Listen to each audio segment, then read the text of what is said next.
Thank you for tuning in to Reviving Humanity. Today I have created a video for you that's in the form of spoken word.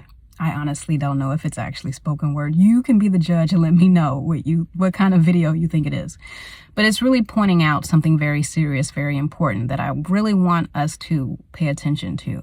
And I also want to point out, this video probably will be triggering, but I want to point out that this video, how do I say this? Because a lot of people are just, even those who identify as Black, okay, the Aboriginals, the Indians, are coming on here saying, we have allies. Don't talk about our allies like that. Those are our allies. Those are our friends.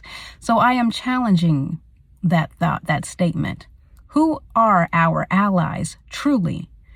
Who are our allies if we remain dependent on a government that once had chattel slavery into law? If we are dependent on a government that refuses to teach the truth about its own history, about our history, who are our allies, really? This is what I want us to really think about. I am here fighting for those of you, even those of you who come on my page, I am still fighting for you. While you are fighting for your ego, that's what it is. You're fighting for your ego when you are persistent on being Indian, being Aboriginal, instead of understanding and accepting your heritage. You have no idea how much this really hurts us, because we must understand that the Aboriginal, who are the Aboriginals? Who are the Aboriginals? Who are the indigenous people of this planet? We must understand what that is. And I'm just pointing out the supremacy that exists within us. It has been passed down to us. It has been injected, infested into our systems. We are infected with it. We are infested with this supremacy. And that is why I created a video called Black Supremacy. But a lot of people, we don't want to admit the hard truths that exist within us. We don't want to admit that we have maybe become our oppressors. We listen to people like Candace Owens, who keeps us stagnant, who has us blaming silver and gold or green and gold, whatever it is, has us blaming that instead of accepting that, racism actually exists.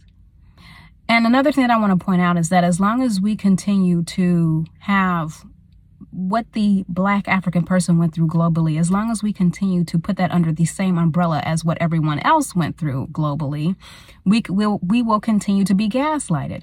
Because why? Everyone was slaves at one point. Everyone was enslaved at some point. Everyone gets discriminated against. Everyone gets harassed. Everyone has a bad day. Remember Candace Owens? Everyone has a bad day. So what we are doing is gaslighting our own pain, and we are allowing it because we have been convinced that our ancestors don't matter.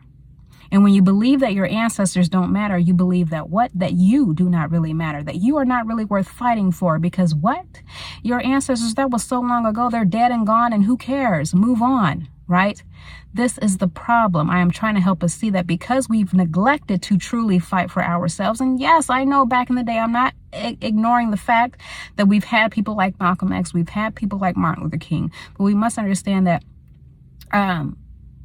what Martin Luther King has done has integrated us. That's what that has done. And because we have integrated, we have now assimilated. And the longer we continue to assimilate, the more that the African within dissolves. It dissolves and it becomes something else. I see it in entertainment. I hear it on the radio. It's in fashion. It's in everything. And yes, although I said, a lot of us, I'm seeing that we are starting to do natural hairs, which is wonderful. It is great.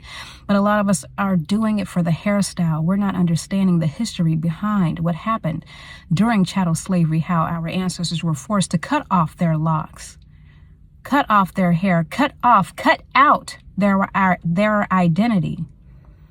It's about taking back your identity, taking back who you are. And it's so much more than that. It's a spiritual journey. But anyways, I just wanted to explain that it is okay for us to fight for ourselves, to love ourselves, and to not accept that reverse psychology that they put on us to keep us from fighting for ourselves. Because fighting for ourselves means that we are racist. Because we are standing up against the actual system of racism. As I said, while you are fighting for your ego, I am still fighting for you. And I want us all to step up and fight for each other, fight for one another, fight for our true liberation. There are things that I say in this video that pertain to who our allies are, that pertain to, 1776, because a lot of us, 4th of July is coming up, and I'm sure a lot of you are going to go out, you're going to have that barbecue, you're going to get them barbecue hot dogs, hamburgers, and wings and all that, whatever it is, I don't know.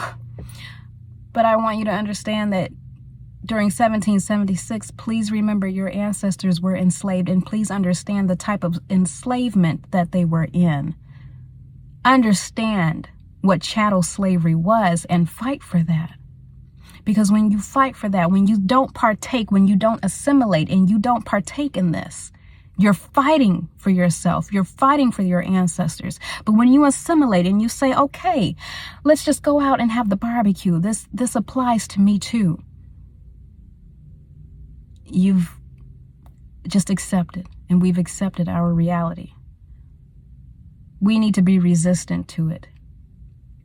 And that resistance does not mean that we are the problem. That resistance means that we are waking up and that we want true liberation, and we deserve true liberation. So we no longer have to ask a government to treat us with dignity and respect, because we're treating ourselves with dignity and respect.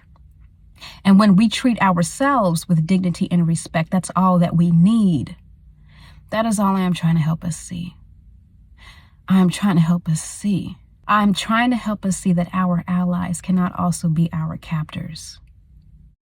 The difference between your ally, Black America, and America's ally during 1776, Independence Day, is that France actually helped America gain independence from Great Britain.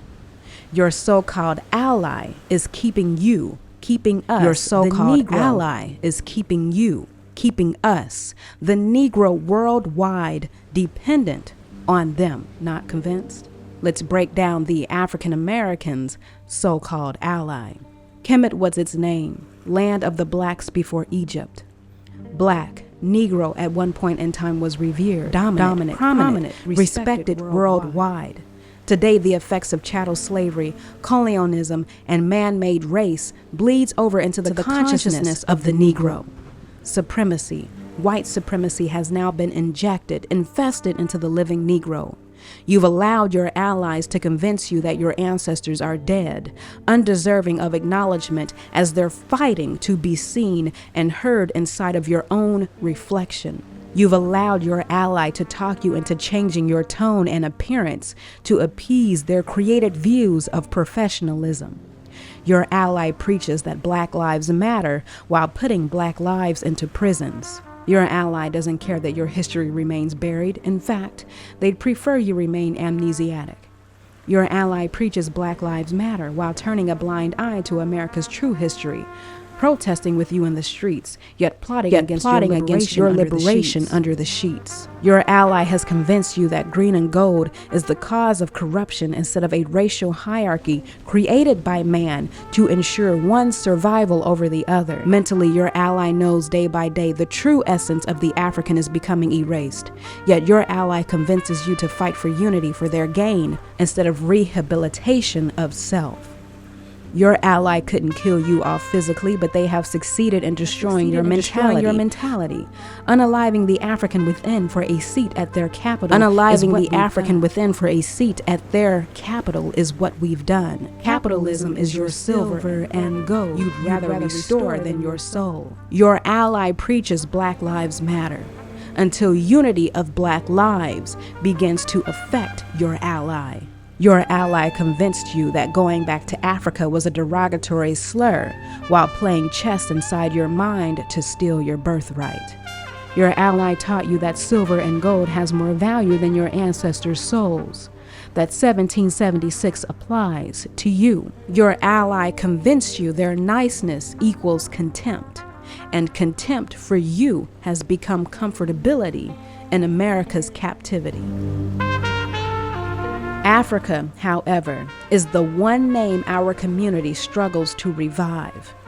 and it's up to us individually to ask ourselves why. I know the answer. I have provided the answer, but I can't make an addict realize their addiction to white supremacy. Why has the Negro become addicted to their own suffering?